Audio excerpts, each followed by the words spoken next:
بالله من الشيطان الرجيم بسم الله الرحمن الرحيم الحمد لله الذي نور قلوب العارفين بنور معرفته وأثبت فؤاد أنبيائه وأوليائه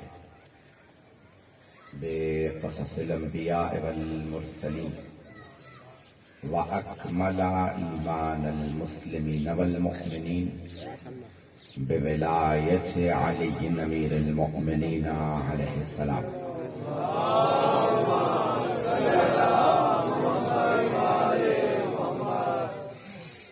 والصلاة والسلام والتحية والإكرام على أفضل الموجودات العبد المؤيد والرسول المسدد المصطفى الأمجد المحمود الأحمد أعني أبا القاسم محمد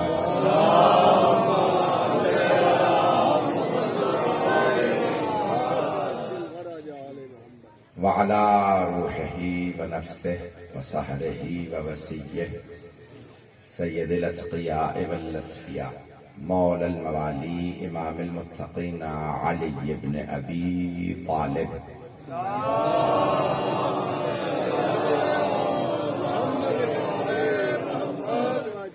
وعلى أوصيائه لا سيما بقية الله في الأرضين روحي وأرواح العالمين لتراب مقدمه الفدا واللعنة الدائمة على أعدائهم أجمعين من الآن إلى قيام يوم الدين.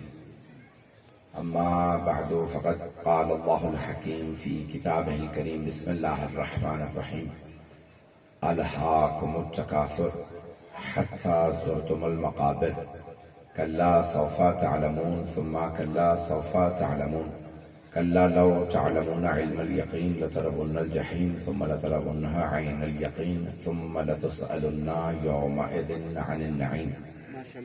صدق الله العلي العظيم. صلوات.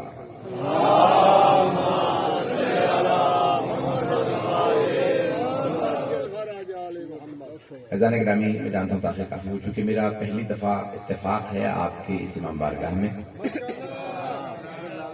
اور میں پہلی دفعہ یہاں پہ مجلس سے خطاب کے لیے حاضر ہوا ہوں لیکن ہمارا رشتہ بہت پرانا ہے. ہمارے رشتے کا نام ہے ولایت اور اس سے بڑا رشتہ کوئی نہیں.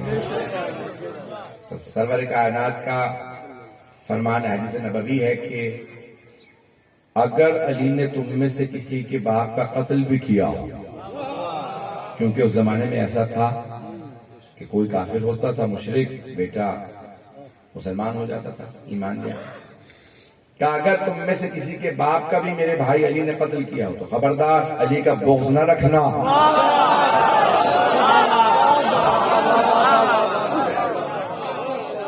علی کا بغض جہنم میں لے جاتا. کہ اگر تم میں سے کسی کی ناک پہ بھی میرا بھائی علی تلوار چلا دے، اس زمانے میں توہین سمجھی جاتی تھی کسی کی ناک پہ تلوار مارنا، کہ اگر تلوار چلا دے تب بھی دل میں علی کے خلاف بغض نہ آنے دینا. علی کی محبت نجات کا سبب بنتی ہے، علی کا بغض جہنم میں لے جاتا ہے. تو صحابہ کرام رضوان اللہ علیہم آپس میں ایک دوسرے سے کہتے تھے کہ اگر پہچاننا ہو نا مومن کون ہے منافق کون ہے، تو صحابہ آپس میں کہتے تھے دیکھ لو کون علی کا بغض رکھتا ہے کون محبت رکھتا ہے. جو محبت رکھتا ہو وہ مومن ہے، جو بغض رکھتا ہو وہ منافق. یہ ہمارا عقیدہ نہیں.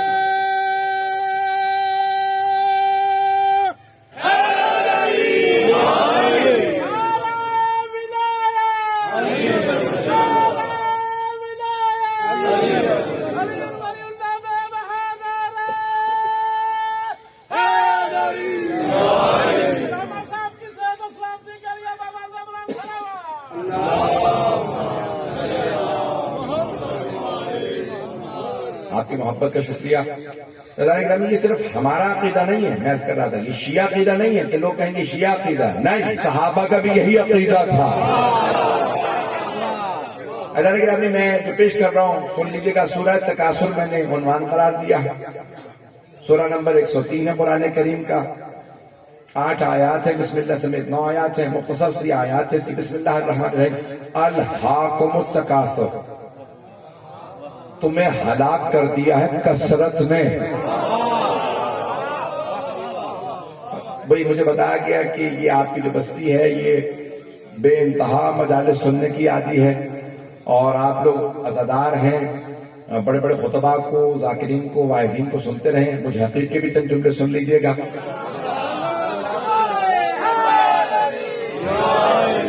قرآن گرامی اللہ ارشاد فرما رہا ہے قرآن کریم میں، الہاکم التکاثر، کثرت، زیادتی، بہت زیادہ چیزوں کے ہونے نے تمہیں ہلاک کر دیا۔ کچھ کہتے ہیں میرے پاس دولت زیادہ ہو، کچھ کہتے ہیں میرے پاس شہرت زیادہ ہو، کچھ کہتے ہیں زمین زیادہ ہو، ان چیزوں نے تمہیں ہلاک کر دیا۔ اور مولانا ابو العلا مودودی جماعت اسلامی کے بانی تھے، ان کی تفہیم القرآن سے پیش کر رہا ہوں۔ وہ کہتے ہیں الہاکم التکاثر، الہاک جو ہے وہ لفظ سے ہے، یعنی غفلت۔ تو کہا 3 طرح کی غفلتیں ہیں جنہوں نے لوگوں کو ہلاک کر دیا، میں نے نہیں کہا، مولانا ابو العلا مودودی فرماتے ہیں 3 ایسی چیزیں ہیں جنہوں نے لوگوں کو ہلاک کر دیا۔ چلیے گا میرے ساتھ، تو 3 کثرتوں نے لوگوں کو ہلاک کیا۔ 3 کثرتوں نے، کبھی لوگ اپنے ہی سے مقابلہ کرتے ہیں، جو کچھ ہے کافی نہیں، مجھے زیادہ چاہیے۔ کبھی دوسروں سے مقابلہ کرتے ہیں کہ جو کچھ ان کے پاس ہے اس سے زیادہ میرے پاس ہو، اور کبھی لوگوں سے زیادتی کے اوپر نہیں بلکہ یہ چاہتے ہیں کہ جو کچھ لوگوں کے پاس ہے میں ان کے اوپر فخر و مباحث کر سکوں، میرے پاس زیادہ ہے۔ عزیزان گرامی، تاریخ میں بڑے بڑے ہلاک ہو گئے اس زیادتی کو دیکھ کے کہ جو آل محمد کے پاس اللہ نے دیا۔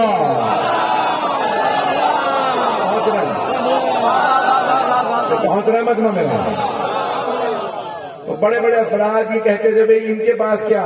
عزیزان گرامی، آل محمد سے صرف حسد و بغض حرام نہیں، ان سے رشک بھی حرام ہے، غبطہ بھی نہیں پہنچا سکا۔ میرے آدھے بھائی پہنچے، سارے نہیں پہنچے۔ حسد یہ ہوتا ہے کہ ان کے پاس کیوں، یہ ان کے فضائل کیوں، اور رش یہ ہوتا ہے جو ان کا مقام ہے مجھے بھی مل جائے۔ کچھ لوگ پہنچ گئے بھائی اہل بیت سے صرف حسد حرام نہیں ہے، انہیں یہ مقام کیوں ملا، یہ بھی حرام ہے کہ مجھے ایسا مقام مل جائے۔ جو ان کا مقام ہے وہ کسی کو نہیں مل سکتا۔ میں صرف اشارہ کر کے آگے بڑھ رہا ہوں۔ تو عزیزان گرامی، مجھے جو جہاں لے جانا ہے، میرے بہت سے بزرگ شاید پہنچ رہے ہیں، میرے بہت سے بھائی اس پہ غور سے سنیے گا۔ ایک اشارہ کر کے آگے بڑھوں گا کہ سرور کائنات نے کہا بھائی اپنے جتنے گھر ہیں نا مسجد نبوی کے چاروں طرف بناؤ، دروازے وہیں پہ کھولو، تاکہ جب فجر کے لیے آؤ تو ایسا نہ ہو کہ کوئی دشمن تمہیں راستے میں مار دے، باہر نکلو گے آؤ گے۔ پھر ایک مرتبہ کا اب اسلام مضبوط ہو گیا، دشمنوں میں ہمت نہیں تمہیں مارے، سارے دروازے بند، کیونکہ تم کئی مرتبہ ایسی حالتوں میں ہوتے ہو کہ مسجد نہیں آ سکتے، سارے دروازے بند سوائے میرے بھائی علی کے گھر کا دروازہ۔ ایک جملہ کہوں گا، شاید آپ نے پہلے نہ سنا، تعجب نہ کیجئے گا، جملہ سن لیجئے۔ اب بڑی بڑی ہنسی آنے لگی، یا رسول اللہ، علی جوان ہے، ہم بزرگ ہیں، اگر علی کے گھر کا دروازہ کھلا تو ہمیں بھی اجازت دے دیں کہ یہ حکم میری طرف سے نہیں ہے، اللہ کا حکم ہے۔ یہاں تک کہ حضرت عباس نے جو چچا تھے پیغمبر کے کہا، یا رسول اللہ، دروازہ نہیں تو کھڑکی میری کھلی رہی۔ اوروں نے بہت سب بڑے بڑے لوگ سب آنے لگے، یار یہ جملہ نہیں ہے جس میں میں نے کہا کہ آپ نے پہلے نہیں سنا ہوگا۔ تو سرور کائنات نے کہا چچا جان حکم میرا نہیں اللہ کا ہے۔ کا چچا جان دیکھ لیجئے سارے دروازے بند، یہاں تک کہ خود پیغمبر کے گھر کا دروازہ بند۔ یہ جملہ میں نے کہا تھا، آپ نے شاید پہلے نہ سنا ہو، سارے صحابہ کے دروازے بند، حتیٰ پیغمبر کے گھر کا دروازہ بند، کھلا رہے گا صرف علی کے گھر کا دروازہ۔ یا رسول اللہ کیوں؟ کہا کیونکہ میرے گھر میں معصوم ہوں، میری ازواج نہیں۔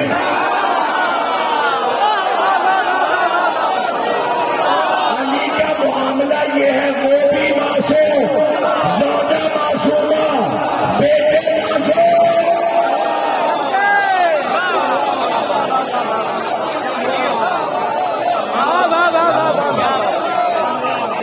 آپ سلامت ہو، غور فرمائے سے جانے کے نام سرور کائنات اپنے گھر میں بس ایک معصوم ہے، ازواج رسول ہم معصومات نہیں ہیں، صرف رسول اسلام یہ ایک دنیا میں گھر ہے، پتہ نہیں لوگ ہیں یا نہیں ہیں، یہ ایک گھر ہے جہاں سبھی معصوم ہیں، ایک گھر میں بسنے والے سارے معصوم۔ میں آپ کی محبتوں کی نظر کر رہا ہوں، تو ان کا مقام کچھ اور ہے، کوئی ان سے مقابلہ نہ کرے، امت کو سمجھا دو، ان سے مقابلہ نہ کریں۔ توجہ، ایک اور جملہ پیش کر دوں، جب سرور کائنات نے چادر اڑائی، پنجتن چادر تلے تھے، رسول خدا نے اشارے کر کر کے نہیں کہا اللہم ان ہؤلاء اہل بیتی، کالی چادر اڑا کے کہا اللہم ان ہؤلاء اہل بیتی۔ اب پہنچ گئے، جو نہیں پہنچے وہ اشارہ کر کے کہتے تھے اللہم ان ہؤلاء اہل بیتی، بھئی یہ 5 ہیں، میرے ساتھ جو 4 ہیں یہ اہل بیت نہیں۔ پیغمبر نے کالے رنگ کی چادر اڑائی کا اللہم ان ہؤلاء اہل بیتی، یہ ہیں میرے اہل بیت۔ تو میں سوچا کرتا تھا یہ کالی چادر کیوں اڑائی، تو میری نگاہوں میں کعبہ آ گیا۔ اللہ نے کیا کیا، مسجد الحرام جہاں خانہ کعبہ، وہ ساری مسجد اللہ کا حرم ہے۔ اللہ نے کہا یہ ساری مسجد میرا حرم۔ تو میں فرق بتا دوں، کالا غلاف اڑا کے حرم اور ہے، بیت اور ہے۔ رسول اسلام نے بھی یہی سمجھایا، حرم اور ہے، اہل بیت اور ہے۔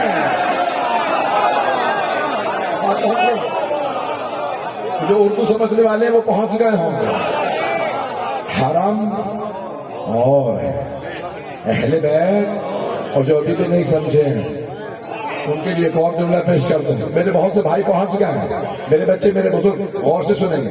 تو حرم اور ہے، اہل بیت اور ہے۔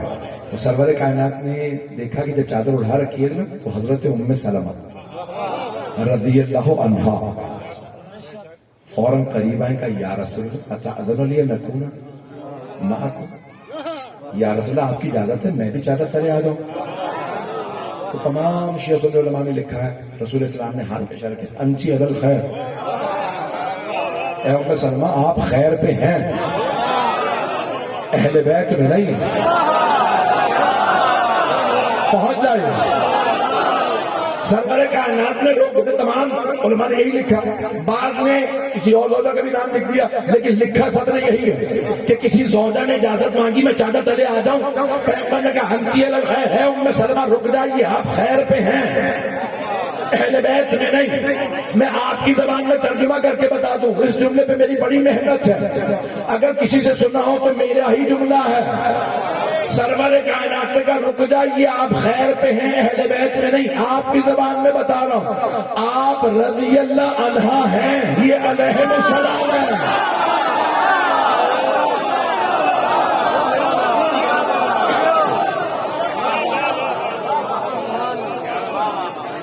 رضی اللہ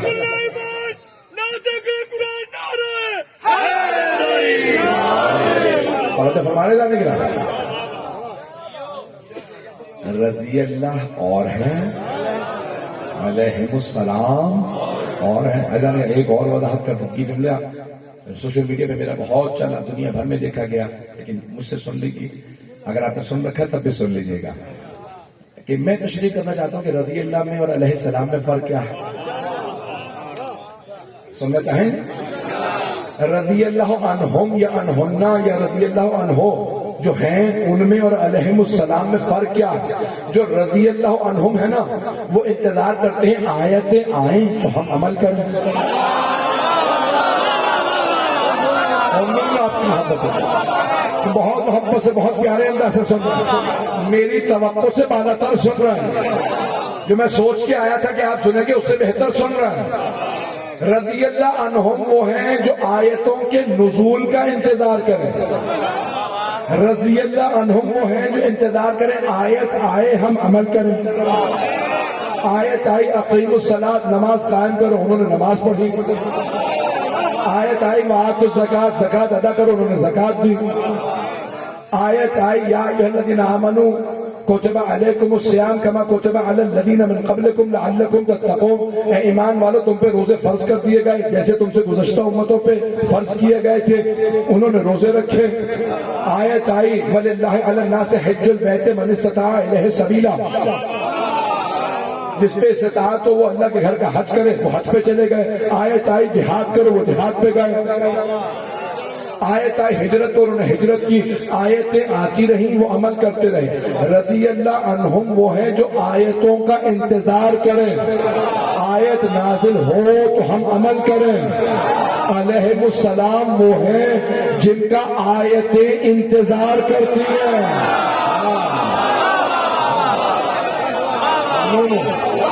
جو ابھی تک نہیں پہنچے میرے بھائی سلامت رہے، آپ سارے جو پہنچ گئے، جو ابھی تک نہیں پہنچے وضاحت کر دوں. رضی اللہ عنہم آیتوں کا انتظار کرتے ہیں، یہ نازل ہوں تو ہم عمل کریں. آیتیں انتظار کرتی ہیں اہل بیت کا، یہ عمل کریں تو ہم نازل ہوں. یہ بستر رسالت پہ سوئیں تو ہم آئیں، یہ رکوع میں انگوٹھی دے تو ہم آئیں، یہ رہے خدا میں روٹیاں دے تو ہم آئیں، یہ ذوالفقار کھینچے تو ہم آئیں، یہ خیبر کا گھر اٹھائے تو ہم آئیں. رضی اللہ عنہم غلام ہے، اہل بیت مولا. پریشان ہو گئے؟ پڑھوں یا نہیں پڑھوں؟ رضی اللہ عنہم غلام ہے. پریشان ہو گئے مطلب میں تو آگے بڑھنا چاہ رہا تھا. بھائی ساری امت نعرہ لگا رہی ہے نہیں لگا رہی؟ پاکستان میں غلام ہے، غلام ہے، رسول کے غلام ہے. نہیں نعرہ لگ رہی ہے؟ آپ نہیں مانتے کیا نعرہ؟ مانتے ہیں سب. توجہ، بھائی ساری امت کہہ رہی ہے کہ ہم سب غلام ہیں رسول خدا کے. وہ یہاں تک ہے کہ سارے صحابہ غلام ہیں رسول کے. بھئی یہی ہم بھی کہہ رہے ہیں، ساری امت غلام، سارے صحابہ غلام، سارے تابعین غلام، تبع تابعین غلام، سارے مسلمان غلام، رسول مولا، رسول خدا صلی اللہ علیہ وسلم مولا، ساری امت غلام. اب پیغمبر سے پوچھو تو آپ فرمائیں گے جس جس کا میں مولا.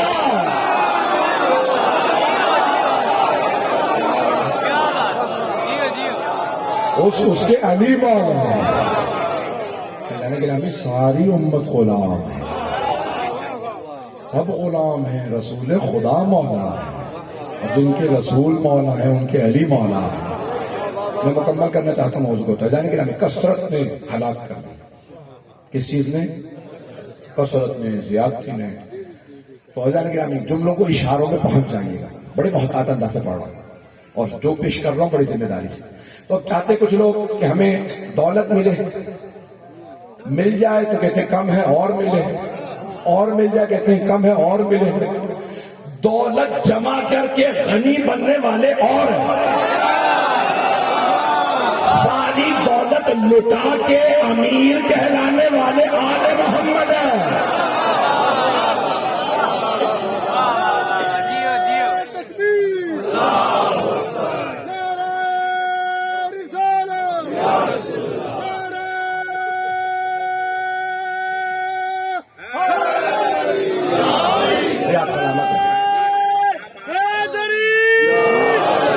میں ممنون ہوں آپ کی محبتوں کا اس خوبصورت انداز سے آپ سن رہے ہیں. توجہ فرما رہے ہیں جانے گرامی. میں چند مثالیں دے رہا ہوں, پہنچ جائیے گا. جیسے اس مثال پہ پہنچے ہیں, اشاروں پہ چل رہے ہیں, میں ممنون ہوں. مجھے اندازہ نہیں تھا اتنا حسن سماعت آپ کا بلند ہے.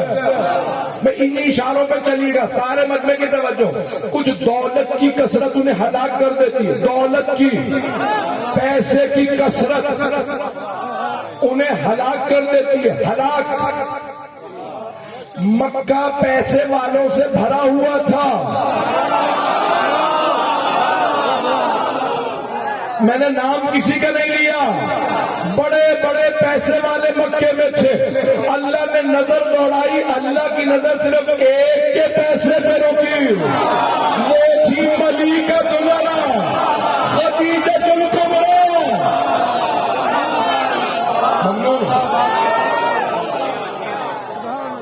پیسہ تو بڑے لوگوں کے پاس تھا. اللہ نے کہا ان کا پیسہ نہیں چاہیے, میرے دین کو صرف خدیجہ کا پیسہ چاہیے. میرے محمد کے صلی اللہ علیہ وسلم کے مشن پہ, دین پہ پیسہ لگے گا تو صرف خدیجہ الکبریٰ. چلیے گا میرے ساتھ. تو کچھ لوگوں کو پیسے نے ہلاک کر دیا. ایسا ہی کچھ لوگوں کو پیسے نے ہلاک کر دیا. آئیے ذرا دوسری کا ذرا. کچھ حکومت میں آ جائے, عہدے پہ آ جائے, انہیں کرسی مل جائے, سرداری مل جائے, حکومت مل جائے, وہ ہلاک ہو جاتے ہیں. مکہ بھرا ہوا تھا سرداروں سے. مکے میں بڑے بڑے سردار موجود تھے. پہنچ گئے میرے بھائی. مکے میں بڑے بڑے سردار تھے. 40 سے زیادہ قبیلے, ہر قبیلے کا سردار. اللہ نے نظر دوڑائی. اس کی نظر رکی حضرت ابو طالب پہ. ان سرداروں میں کوئی پسند نہیں, بس ایک ایسا سید ہے جو مجھے پسند ہے, وہ ہے ابو طالب. سید مکے کا سردار ہے ابو طالب. آپ ایسے سردار ہیں, آپ کی سرداری ہمیں پسند ہے. اگر کوئی کام آئے گا میرے حبیب کے, محسن اسلام کہلائے گا, تو وہ صرف حضرت ابو طالب کا سردار. بس بھائی جملہ سن لیجیے گا. سارے مکے کے سردار جمع ہوئے اور گئے ابو سفیان کے پاس. وہ بنو امیہ کے سرداروں سے. کبھی یہ محمد ہمارے بتوں کی توہین کر رہے ہیں, ہمیں شراب پینے سے روکتے ہیں, بیٹیاں دفنانے سے روکتے ہیں. پتہ نہیں لوگ پہنچ رہے ہیں. تو کبھی یہ تو بیٹیوں کو میراث دو, دفنانا تو دور کی بات ہے, ان کا احترام کرو, میراث میں حصہ دو. کب ہم بیٹیوں کو بھی میراث میں حصہ دیا کریں گے؟ پتہ نہیں مجمع ہے یا نہیں. مجمع پہنچ رہا ہے. تو اب سارے جمع ہوئے. ابو سفیان کیا کب تک چلے گا؟ چلو چلتے ہیں پھر ابو طالب کے پاس. اے ابو طالب, ہم نے سب کچھ کر کے دیکھ لیا. آپ کے بھتیجے محمد رک نہیں رہے. وہ مسلسل ہمارے بتوں کی توہین کرتے ہیں, وہ مسلسل ہمیں گناہ سے روکتے ہیں. میں گناہ کہہ رہا ہوں, وہ تو اپنے لیے جائز سمجھتے تھے. تو کہ بھئی آپ کہیں کہ انہیں اگر کسی قبیلے کی سرداری چاہیے تو ہم نے فیصلہ کیا کہ ایک قبیلے کا سردار بنا دو. پتہ نہیں بات پہنچی یا نہیں. اگر انہیں دولت چاہیے تو جتنی کہیں گے ہم سونے کا انبار لگا دیں. اگر انہیں کوئی باغ چاہیے, کوئی فصلیں چاہیے تو وہ دے دیتے ہیں. پتہ نہیں مجمع پہنچ رہا یا نہیں. وہ جو کہیں گے ہم کرنے کے لیے تیار ہیں. اپنے بھتیجے سے کہیے کہ وہ رک جائیں, گی باتیں نہ کریں. جناب ابو طالب نے کہا تمہارا پیغام پہنچا دیتا ہوں. بھتیجے مکے کے سردار آئے ہیں ابو سفیان کی سرداری میں. وہ کہتے ہیں جو کہیں ہم دینے کے لیے تیار ہیں. ساری چیزیں گنوائی. بہت تیزی سے چل رہا ہوں. جناب سرور کائنات لگا چچا جان مکے والوں سے کہتے ہیں اگر وہ سورج اتار کے میرے دائیں ہاتھ پہ رکھ دیں اور وہ چاند میرے بائیں ہاتھ پہ رکھ دیں, تب بھی میں اپنی باتوں سے نہیں رکوں گا. کہتا رہوں گا لا الہ الا اللہ, میں نہیں رکوں گا. جناب ابو طالب ایک مرتبہ بڑے اطمینان سے کہا ابو سفیان مکے کے سرداروں سے کہہ دو میرے بھتیجے نے کہہ دیا میں تبلیغ نہیں روکوں گا. سارے سرداروں نے کہا ابو ابو سفیان واپس چلو، کچھ اور سوچتے کر، رک جاؤ، سوچنے سے پہلے مجھے ایک بات کہنے دو۔ اے ابو طالب بتائیے، محمد جو کچھ کہہ رہے ہیں آپ اپنا فیصلہ سنائیں۔ اے ابو طالب آپ اپنا فیصلہ سنائیں، آپ کس طرف ہیں؟ ہمارے ساتھ یا ابھی بھی اپنے بھتیجے کے ساتھ؟ آپ انہیں چھوڑیں گے یا نہیں؟ کہ ابو سفیان سن لو، جب تک ابو طالب کے دم میں دم ہے میں اپنے بھتیجے محمد کے ساتھ کھڑا ہوں۔ ابو سفیان نے کہا اب چلو، کچھ نہیں ہو سکتا جب تک ابو طالب ہے، محمد کا کچھ نہیں بگاڑ سکتے۔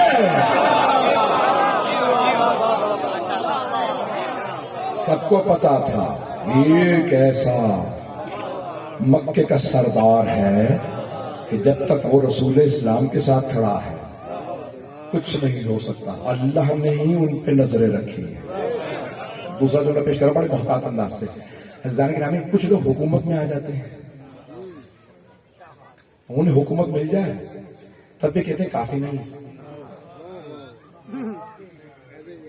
اس سے تو کھل کے نہیں پڑھ سکتا، میں اشاروں میں آگے بڑھ رہا ہوں۔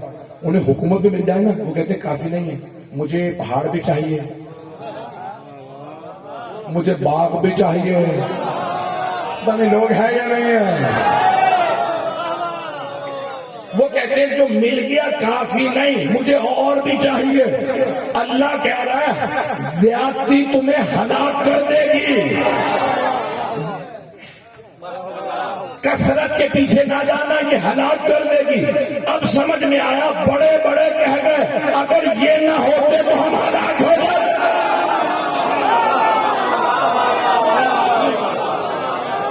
نہیں میری باتیں پہنچ رہی ہیں نہیں پہنچ رہی ہیں؟ عزیزان گرامی میری باتیں پہنچ رہی ہیں؟ عزیزان گرامی یہ کثرت انسان کو ہلاک کر دیتی ہے۔ تو اللہ نے دو طرح کی کثرتیں قرآن کریم میں پیش کی ہیں۔ میں ممنون ہوں آپ کی محبتوں کا، جس حسن سماعت سے آپ میرے الفاظ کو سماعت فرما رہے ہیں۔ تو دو طرح کی کثرتیں اللہ نے قرآن کریم میں پیش، اگر سننا پسند فرمائیں شاید جدید کو غور کیجئے گا۔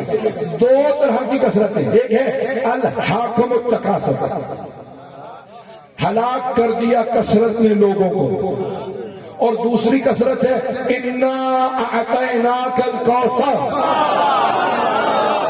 پہنچ گئے اے میرے حبیب ہم نے آپ کو کوثر عطا کیا۔ تکاثر میں بھی میں نے اپنے عالم کا حوالہ نہیں دیا تھا، مولانا ابو الاعلی مودودی کا حوالہ دیا، تفہیم القرآن جماعت اسلامی کے بعد۔ یہاں کوثر میں بھی سن لیجئے، فخر الدین رازی ہمارے بھائی کہتے ہیں امام فخر الدین رازی سب سے بڑے مفسر، ہمارے عالم نہیں ہیں، وہ کہتے ہیں کوثر کے معنی ہے خیر کثیر کے، خیر وہ بھی کثرت میں، خیر کثرت میں۔ ایک صرف بیٹی تھی پیغمبر کی، ایک، اللہ نے کہا ہم نے کوثر عطا کیا ہے، یہ اتنے بیٹوں کے ساتھ ختم ہو جائیں گے، آپ ایک بیٹی کی وجہ سے خیر کثیر۔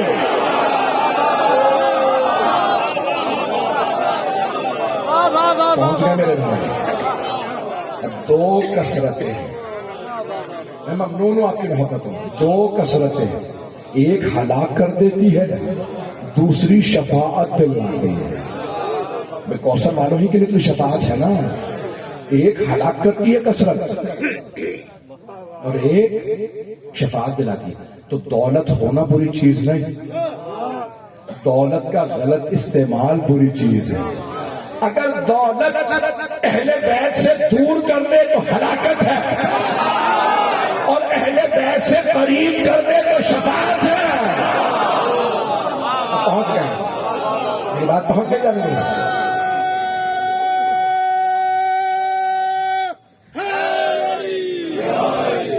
توجہ فرما لینا جانے گے، یہ دولت اگر اہل بیت سے دور کر دے، دولت بری چیز نہیں، لیکن اگر اہل بیت سے دور کرے تو ہلاکت، اور اگر قریب کر دے، دولت آئے تو آدمی کہے میں مجلس کراؤں گا، پتہ نہیں لوگ ہیں یا نہیں، یہ بھی ہو سکتا ہے کہ نہیں میں کچھ کو گناہ کروں گا، نہیں، عزیزان گرامی اہل بیت سے قریب کرے تو شفاعت ہے، دولت آئے گی تو میں زیارت پہ جاؤں گا، لوگ ہیں یا نہیں ہیں، ہوتی ہے نا، نہیں ہے، دولت آئے گی میں یہ نیک کام کروں گا، اگر اہل بیت سے قریب کر دے تو شفاعت، دور کر دے تو ہلاکت، عہدہ، منصب، کرسی، بڑے بڑے لوگوں کو عہدے مل جاتے ہیں، وزارتیں مل جاتی ہیں، اگر یہ وزارت، یہ عہدہ، یہ کرسی اہل بیت سے دور کرے تو ہلاکت ہے، قریب کر دے تو شفاعت ہے۔ یہ عہدہ، یہ منصب، چاہے جتنا مرضی بڑا عہدہ ہو، جتنا بڑا منصب ہو، صرف وزارت نہیں، چاہے خلافت ہو، اگر اہل بیت سے خدا نہ کرے دور کر دے تو ہلاکت، اور قریب کر دے تو شفاعت۔ مجھے احساس ہے بہت دیر سے بیٹھے، زیادہ وقت نہیں، میں تمام کر، مجھے نہیں معلوم کتنی دیر تک آپ سنیں گے۔ عزیزان گرامی، پانی مجلس نے اہتمام کیا نا ایصال ثواب کا۔ عزیزان گرامی، چند چیزیں بہت کام آتی ہیں مرنے کے بعد، نامہ اعمال سب کے بند ہو جاتے ہیں، اس کے مرنے کے بعد بھی نامہ اعمال کھلے رہتے ہیں۔ سرور کائنات نے خواب میں دیکھا حضرت حمزہ کو، اپنے چچا کو، ان کی شہادت کے بعد۔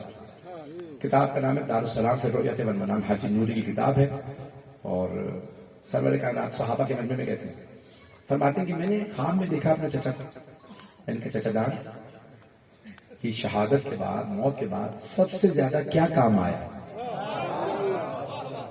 آپ کے کیا کام آیا؟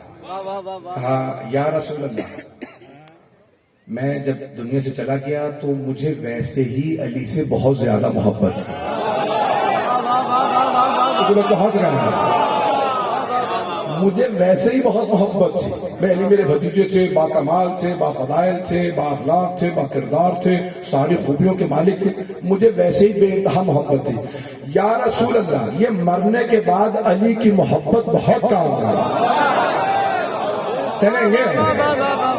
کہا یا رسول اللہ، تین چیزیں موت کے بعد سب سے زیادہ کام آئی۔ کس کو کہہ رہے ہیں پیغمبر؟ صحابہ کو۔ کہا میرے چچا نے فرمایا تین چیزیں مرنے کے بعد سب سے زیادہ کام آئے گا، پہلی علی کی محبت، کہا دوسرے یا رسول اللہ آپ نے مجھے صلوات سکھا دی تھی، میں کثرت سے آپ پر اور آپ کی آل پہ درود بھیجتا رہتا تھا، یا رسول اللہ مرنے کے بعد یہ صلوات بہت کام آئی، چلیے گا؟ کہا یا رسول اللہ میرے بابا، یعنی پیغمبر اور جناب مولا کے دادا حضرت عبد المطلب، کہا جب حاجی آتے تھے نا وہ اپنے بیٹوں کی ڈیوٹیاں لگاتے تھے، تم حاجیوں کو پانی پلانا، تم کھانا کھلانا، تم رہائش کا بندوبست کرنا، پتہ نہیں لوگ ہیں یا نہیں۔ کہا یا رسول اللہ میرے ذمے حاجیوں کو پانی پلانا آتا تھا، یا رسول اللہ یہ پانی پلانا بڑا کام آیا۔ پیغمبر صحابہ سے کہہ رہے پانی پلانا، چاہے جانور کو پانی پلاؤ کام آتا ہے، پانی بند نہ کرنا۔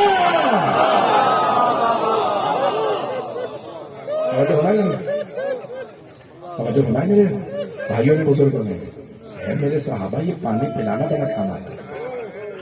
یہاں تک حدیث میں کہ اگر پینے کا پانی بس اتنا ہو کہ وضو کر سکتے ہو، یا اگر کوئی جانور آ جائے جیسے کتا، مثال دیے کتا آ جائے اور وہ تڑپنے لگے میں پیاس سے مر رہا ہوں، تمہارے سامنے تڑپے، نماز واجب ہے یا نہیں؟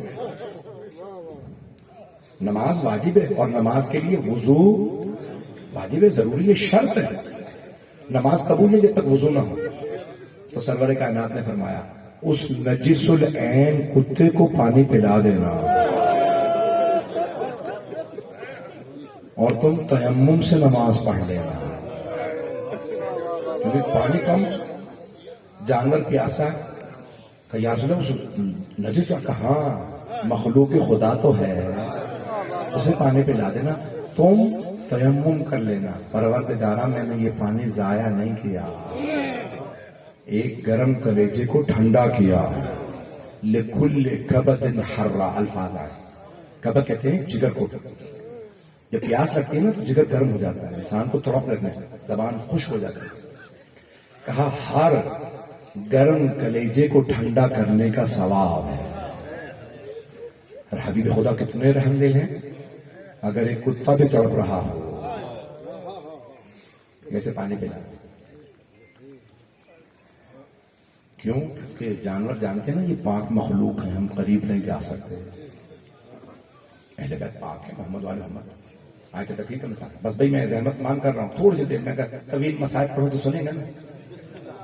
بس بھی چلیے گا میرے ساتھ. اہل بیت بڑے مظلوم ہیں. جناب حر جانتے کس بات پہ پلٹے تھے؟ 2 محرم کو 1000 کا لشکر لے کے آ رہے ہیں. تو جناب سید الشہداء نے فوراً مسند بچھائی اور آواز دی، عباس یہ پیاسے ہیں، میں ساقی کوثر کا بیٹا ہوں. بڑے کریم ہیں حسین ابن علی رضا، ساقی کوثر کا بیٹا. مولا عباس نے مدینے سے چلتے ہوئے مشکیزیں بھرے اونٹوں پہ لا دے. کہ مولا اتنا پانی رکھا ہے مہینوں ختم نہیں ہوگا. اب سمجھ میں آیا یہ 72 کا پانی ختم کیسے ہوگا؟ 1000 کے لشکر کو پانی پلا دیا. عباس نے پانی پلا یہ پیاسی. مولا عباس نے مشکیزوں کے منہ کھول دیا کہ سب کو پانی پلا.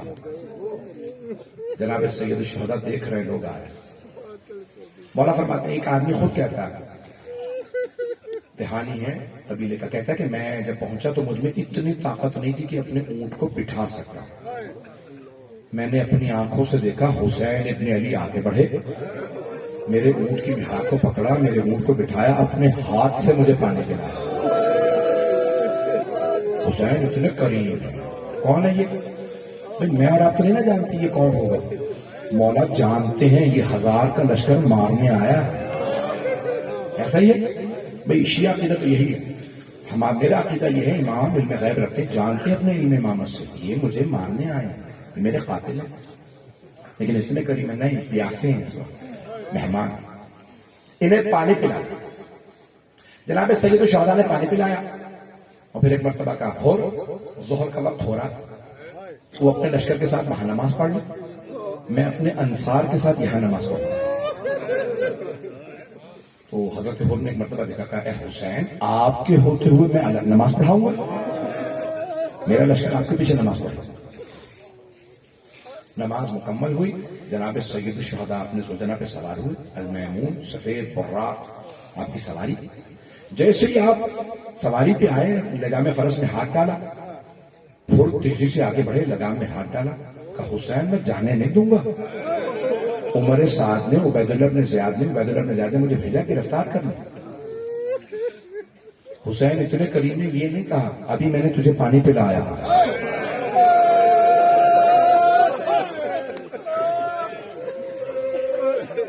مسائل میں تفصیل پڑھنے کا آدمی ہوں تفصیل سے. پھر آپ سے بات ہے کوئی آنکھ ایسی نہیں ہوگی جس میں آنسو نہ آئے. امام حسین علیہ السلام اتنے کریم ہیں، احسان نہیں جتلا ہے.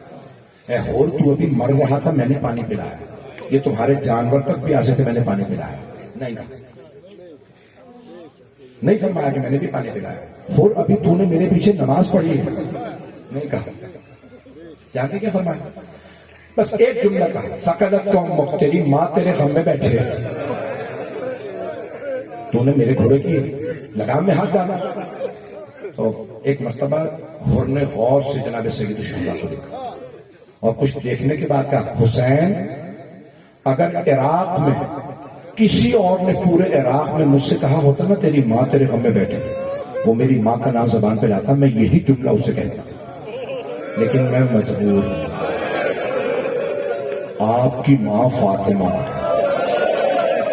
میں آپ کی ماں کا نام زبان پہ نہیں لا سکتا. اور جملے کو سنیے گا، سلامت رہے آپ، سوائے غم شدید کے کوئی غم نہ دیکھیں. علماء کہتے ہیں کہ جب مولا اپنے علم امامت سے جانتے ہیں کہ یہ میرے ساتھ آ جائے گا، یہ شہداء میں ہے، تو پھر کیوں کہا تیری ماں تیرے غم میں بیٹھے؟ بھئی اتنی بڑی بات کیوں کہی؟ کہتے ہیں اسی لیے تاکہ ہر سوچنے پہ مجبور ہو. ہر کسے مارنے آیا ہے وہ جو فاطمہ کا لال ہے. تو محرم کو جناب حر نے سوچنا شروع کیا. 9 محرم تک سوچتے رہے, ایک ہی بات دہراتے رہے, حر یہ کسے مارنے آئے ہیں؟ وہ جو فاطمہ کا لال ہے. اب 9 محرم کو جناب حر اپنے خیمے سے باہر نکلا. کیوں؟ تڑپ رہے, آنکھوں میں آنسو. ان کے غلام نے اور بیٹے نے پوچھا, بیٹے کا نام تھا علی بن حر. تو ایک مرتبہ پوچھا, بابا کیا بات ہے, کیوں اتنا کام کر رہے ہیں؟ کہا بیٹا یہ جو حسین کے خیموں سے بار بار آواز آتی ہے نا, العطش العطش, ہائے پیاس, بیٹا میرا کلیجہ پھٹ رہا. یہ آل رسول, یہ فاطمہ تو زہرا کی آل ہے. بیٹا یہ رو رو کے کہتے ہیں ہمیں پیاس لگی. جناب حر آگے بڑھے, دیکھا ایک آدمی اپنے گھوڑے کو لے جا رہا ہے. کہاں جا رہا ہے؟ اس نے جواب دیا, حر دیکھتے نہیں گرمی کتنی ہے, میرا گھوڑا پیاسا ہے, میں فرات پہ لے جا رہا ہوں پانی پلانے. اب جناب حر رونے لگے. کہا جانور تو پانی پی رہے ہیں اور فاطمہ کی بیٹیاں پیاسی ہیں, وہ فاطمہ کی پوتیاں پیاسی. بس ایک مرتبہ جناب حر تڑپنے لگے. اب رہا نہیں گیا. کیا کیا؟ عمر سعد ملعون کے خیمے میں آئے. کہا عمر سعد بس اتنا بتا دے, کیا واقعاً کل جنگ ہوگی؟ عمر سعد نے کہا ایسی جنگ ہوگی سر کٹ کٹ کے گریں گے, ہم بازو کاٹ دیں گے, ان کی سر کاٹ دیں گے. اب جناب حر ایک مرتبہ روتے ہوئے باہر آئے. ایک آدمی نے پوچھا, حر اگر مجھ سے کوئی پوچھتا نا, میں تفصیل سے پڑھوں گا, سنیے گا پورا مسئلہ. اگر مجھ سے کوئی پوچھتا نا لشکر یزید میں سب سے زیادہ طاقتور کون ہے, مضبوط دل کس کا ہے, میں تیرا نام لیتا. تو 72 سے ڈر گیا؟ جناب حر نے کہا میں 72 سے نہیں ڈرتا, مجھے جناب فاطمہ سے بڑا ڈر لگتا ہے. ایسا نہ ہو کہ بیوی کی بددعا ہمیں لگ جائے. میں کوئی ایسا کام نہیں کرنا چاہتا کہ سیدہ کو ناراض کر دوں, میں بنت رسالت کو ناراض کر دوں, جہنم میں چلا جاؤں. کہ میں ایسا کام نہیں کرنا چاہتا. یہ سارے اہل فاطمہ ہیں, یہ فاطمہ کی ضروریت ہے, میں بیوی کو ناراض نہیں کرنا چاہتا. بس بھی ایک مرتبہ جناب حر کانپنے لگے, پورا بدن لرزنے لگا. کہ پروردگارا میں نے یہ کیا کر دیا, ان کا راستہ روکا, یہ آج پیاسے میری وجہ سے. جناب حر آگے بڑھنے لگے. بیٹے نے پوچھا, بابا کہاں جا رہے ہیں؟ کہا بیٹا میں جہنم سے نکل کے جنت میں جا رہا ہوں. بیٹے نے کہا بابا پھر تنہا نہ جائیے, مجھے بھی جنت میں ساتھ لے کے جائیے. کہا بیٹا جنت میں جانا, چل میرے ساتھ. بھائی نے کہا بھائی مجھے بھی لے چلے. غلام نے کہا آقا مجھے بھی لے چلے. کہا چلو. یہ 4 آدمی چلے. جب چلے نا تو ایک مرتبہ جناب حر نے خود کہا, میرے ہاتھوں کو باندھ دو. بیٹے نے پوچھا بابا کیوں؟ کہا ان ہاتھوں نے حسین کے گھوڑے کی لگام میں ہاتھ ڈالا, یہ حسین کے مجرم ہاتھ. سلامت رہے, میں بھی پڑھوں گا مسئلہ. دوسرا جملہ, کہا بیٹا میری آنکھوں پہ پٹی باندھ. کہا بابا کیوں؟ کہا ان آنکھوں نے حسین کو غضب سے دیکھا تھا, میری آنکھیں مجرم. جب جناب سید الشہداء سے میں نے اونچی آواز سے بات کی تھی نا, حسین مجھے مت کہیے تیری ماں تیرے غم میں بیٹھی. اور امام حسین نے ایک جواب کیا تھا, لین کلامہ کا یش ہے, اے حر آرام سے بات کر, تو اکیلا ہے, میرے ساتھ میری بہنیں, میری بہنیں برداشت نہیں کریں گی کوئی مجھ سے اونچی آواز سے بات کرے, یہ علی کی بیٹی ہے. بس بھائی ایک مرتبہ جناب حر چلے روتے ہوئے. لشکر یزید پہ بڑا روتا حضرت عباس ابن علی. مولا حسین علیہ السلام نے آواز دی, کہا عباس استقبال کے لیے جائیے, ہمارے مہمان آ رہے ہیں. مولا حسین کتنے کریم ہیں. مولا عباس کو بھیجا. جیسے مولا عباس چلے نا تو مولا عباس بہت قداور, بہت طاقتور آدمی, ان کے چلنے کی آواز آنے لگی. جناب حر کی آنکھوں پہ پٹی تھی, فوراً پوچھا بیٹا کون آ رہا ہے؟ کہا بابا عباس ابن علی آ رہا ہے. کہا بیٹا بتاؤ, ہم لڑنے نہیں آ رہے, ہم توبہ کے لیے آ رہے ہیں, ہم معافی مانگنے آ رہے ہیں. ایک مرتبہ جناب عباس نے کہا حر میں استقبال کے لیے آ رہا ہوں. اب جناب حر نے رو کے کہا, اب مجھے پتا چلا پیاسا کنویں کے پاس نہیں آیا, کنواں پیاسے کے پاس آ گیا. عباس ابن علی ہمارا استقبال کرے. مولا عباس نے بازو پکڑا, کہا حر میرے مولا نے تجھے بلایا, آ جا. شیخ جعفر شوشتری مرحوم عادل رشید جعفر شوشتری، وہ کہتے ہیں جیسی پٹی کھولی نا، ہاتھ کھولے جناب حر کی، تو جناب حر یہ سمجھ رہے تھے توبہ کا وقت گزر گیا، میری توبہ قبول نہیں ہوگی۔ جیسے مولا حسین کو دیکھا نا فوراً قدموں میں گر گئے، پاؤں کو چوما، مولا حسین کے قدموں کو چومنا شروع کیا۔ مولا نے دونوں بازو پکڑے، جناب حر کو اٹھایا، جیسے ہی اٹھایا نا تو جناب حر نے بس ایک سوال کیا، یا حسین حلی من توبہ، کیا میری بھی توبہ قبول ہو سکتی ہے؟ مولا حسین نے گلے لگا کے کہا، حر جا، میں نے تجھے معاف کیا، میری ماں فاطمہ نے معاف کیا، میرے بابا علی نے تجھے معاف کیا، میرے نانا رسول خدا نے تجھے معاف کیا، اے حر میرے اللہ نے تجھے معاف کیا۔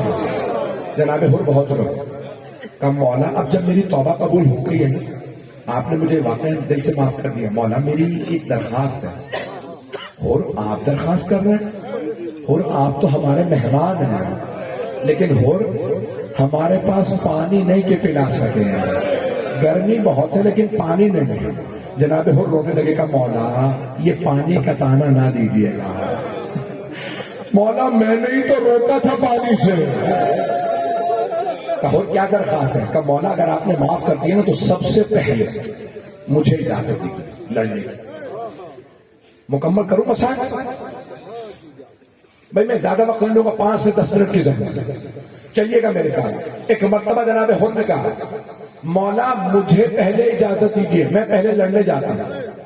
کہ حر آپ ہمارے مہمان ہیں۔ کہ مولا بس مجھے اجازت دے دے، بس سب سے بڑا احسان یہ ہوگا۔ کہ حر اجازت۔ کہ مولا میری ایک اور درخواست ہے، اس سے پہلے میں لڑنے جاؤں آپ نے مجھ سے کہا تھا آرام سے بات کر، میری بہنیں ساتھ۔ مولا میں ایک مرتبہ آپ کی بہنوں سے معافی مانگنا چاہتا ہوں، مولا میں نے انہیں رلایا تھا، میں معافی مانگنا چاہتا ہوں، مولا مجھے اجازت ہے۔ ایک مرتبہ مولا حسین نے جناب حر کو دیکھا، پھر کہا عباس حر کو زینب کے خیمے کے باہر کھڑا کر دو اور یہ وہاں معافی مانگ لیں۔ جناب حر نے سر پہ خول پہنا، زرہ پہنی، گھوڑے پہ سوار ہوئے، تلوار حمائل کی، کہا میں جنگ میں جاؤں گا معافی مانگ کے۔ بیویوں کے خیموں کے باہر کھڑے ہوئے بلند آواز سے کہا، اے عصمت تطہیر کی پروردہ بیویوں، اے رسول کی نواسیوں، اے علی و بطول کی بیٹیوں، میں آپ کا مجرم ہوں، مجھے معاف کر دیجئے، روز قیامت اپنی ماں فاطمہ سے میری شکایت نہ کیجئے۔ جیسے جناب حر نے کہا نا جناب فاطمہ سے میری شکایت نہ کیجیے گا، بیویوں کے رونے کی آواز آنے لگی، ماں کا نام سنا بیویاں رونے لگی۔ ایک مرتبہ جناب زینب نے آواز دی، حر روز قیامت میں اپنی ماں سے آپ کی شفاعت کروں گی، میں کہوں گی اماں حر کو معاف کر دیں، اس نے یزید کا ساتھ چھوڑ کے میرے بھائی کا ساتھ دیا تھا۔ بس بیویوں کا رونا سنا، حضرت حر سے برداشت نہیں ہوا، سر سے خول اتارا، اپنے آپ کو گھوڑے سے گرایا، زمین پہ گر کے سر کو پیٹنے لگے، ماتم کیا، خاک سر میں ڈالی، اور ایک مرتبہ کا حر تو نے دوسری مرتبہ علی کی بیٹیوں کو رلایا۔ بس جناب حر روتے ہوئے اٹھے، آخری جملے سن لیجیے، 4 سے 5 منٹ کی زحمت، آواز دی، بیٹا پہلے آپ حملہ کیجیے، کہیں ایسا نہ ہو کہ مجھے مرتا دیکھیں آپ حسین ابن علی کا ساتھ چھوڑ دیں۔ بھائی بڑا مشکل ہوتا ہے نا، باپ کو مرتا دیکھنا، بیٹے کو مرتا دیکھنا۔ کہا بیٹا پہلے آپ جائیں، بھائی کو غلام سے کہا آپ جائیں، بیٹا پہلے آپ حملہ کریں۔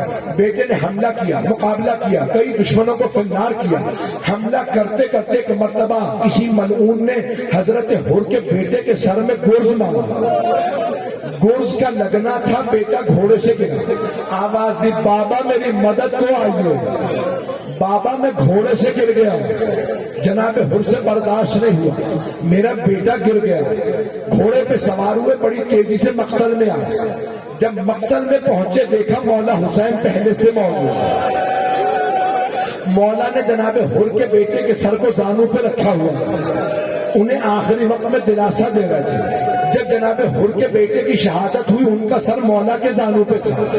ایک مرتبہ جناب حر نے کہا مولا آپ نے کیوں زحمت کی اس غلام زادے کے لاشے کو اٹھانے کی؟ مولا میں آپ کا غلام، یہ میرا بیٹا۔ مولا نے کہا حر بوڑھے باپ جوان بیٹے کا معاملہ، اور میں جانتا ہوں بوڑھے باپ سے جوان بیٹے کا لاشا نہیں اٹھتا، اور ہٹ جائیے، آپ کے بیٹے کا لاشا میں اٹھاؤں گا۔ ایک مرتبہ جناب حر نے کہا نہیں مولا آپ زحمت نہ کریں، میں لاشا اٹھا لوں گا۔ مولا میری کمر ٹوٹ چکی لیکن لاشا اٹھا لوں گا۔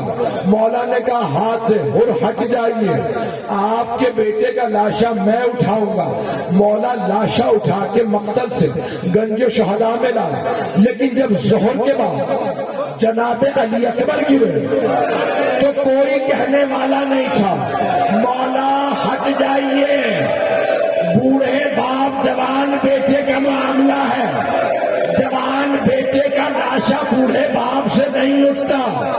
میرے مولا نے مقتل سے لاشا اٹھایا، لاشا جب اٹھایا سینے سے لگایا، خدا کی قسم میں نے مقتل میں دیکھا، سوگ نامہ علی محمد میں مرحوم عدل اشتہاردی میں لکھا، مولا بوڑھے باپ نے آواز دی یا اطفال بنی ہاشم احملوا اخاکم، او بنی ہاشم کے بچوں بوڑھے باپ کی مدد کرو، جوان بیٹے کا لاشا اٹھانا بڑا مشکل ہے۔ الا لعنت اللہ علی القوم الظالمین وسيعلم الذين ظلموا أي منقلب ينقلبون۔ بس بھئی یہ مجلس بانی مجلس نے ایصال ثواب کی رکھی، والدین و اہلیہ حاجی سکندر